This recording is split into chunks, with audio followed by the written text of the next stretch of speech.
Let me start by taking you back to when I was actually in school myself.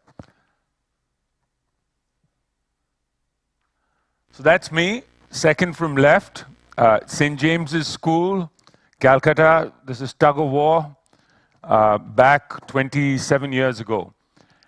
And I had an amazing principal, Mr. John Mason, who had this brilliant idea. And so he got a few of us from class 11 to go and teach the students in class 7. So we were up front teaching the class. Teachers were sitting in the back and observing. I taught a class called Maths is Fun. Totally loved it. It was my aha moment. So I went back home that day and I went running to my mom and I said, "Mommy, I want to become a teacher."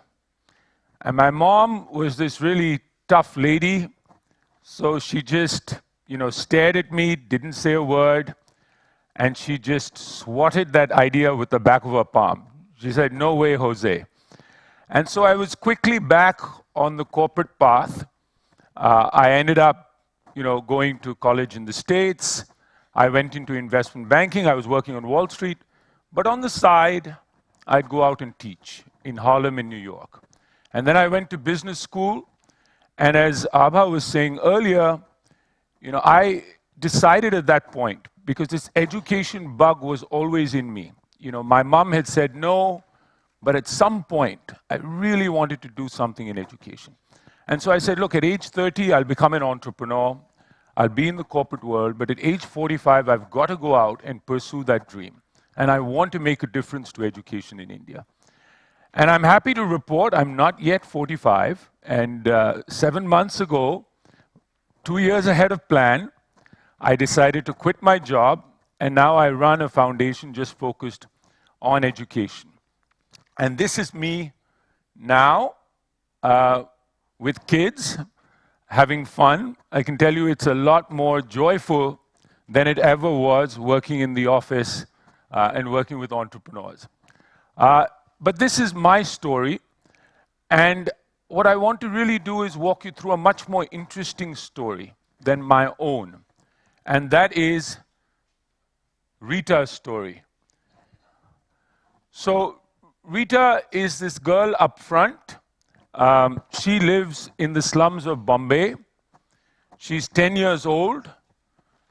Her father works in the sewage department at the Bombay Municipal Corporation. Her mother works at home. She, like all other young children her age, has big dreams. She wants to become a doctor.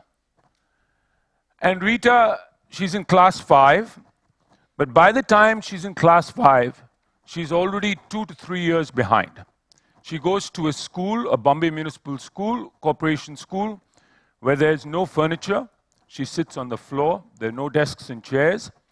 Her teacher doesn't show up most of the time. And so, as a class 5 student, she's reading at 2nd grade level. And she can't even do simple division. Rita is your average Indian child. And so, all Indian children, almost all Indian children now, enter class 1, 95+%. But young Rita, unfortunately, will most likely only make it to class 9 or class 10.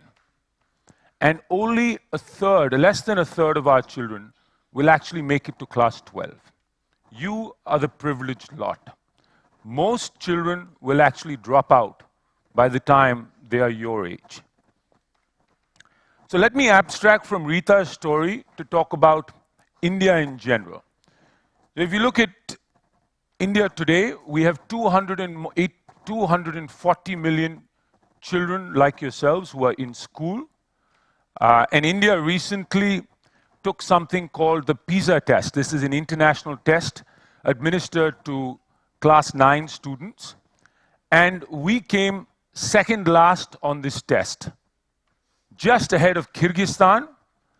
And the joke going around is that the Kyrgyz want to retest. Shanghai came first, on this test. And what's scary is that if you look at the data, 80% of our children were at level 1 or level 2, which means they were failing. So that means that 200 million of the 240 million children who are in school are actually being failed by the education system.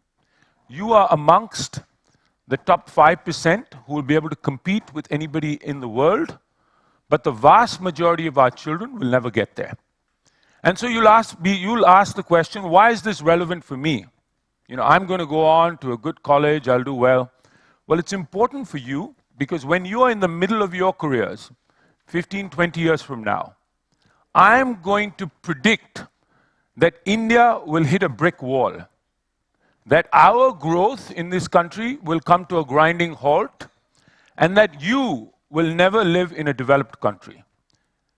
And that is because there will be Ritas who would never have made it past class 9. That is because our children, the vast majority of our people, would not be educated. So the real question to ask is, can we all work together to make sure that Rita could have a different story? Well, there is a solution to this problem. First is it's all about teachers. You all know that the teacher is the magic in the classroom. We need excellent teachers. We need our young to aspire to want to become teachers. Secondly, all of you use technology. I believe that technology can be a game changer, particularly for poor children in India. It can really help lift the floor, particularly given that their teachers are not even there.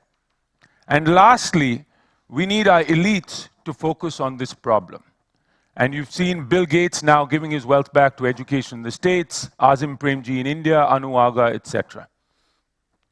So I want to send you a message, which is that, you know, our founding fathers had this wonderful dream when they wrote the Constitution, that India, we need liberty, equality, justice.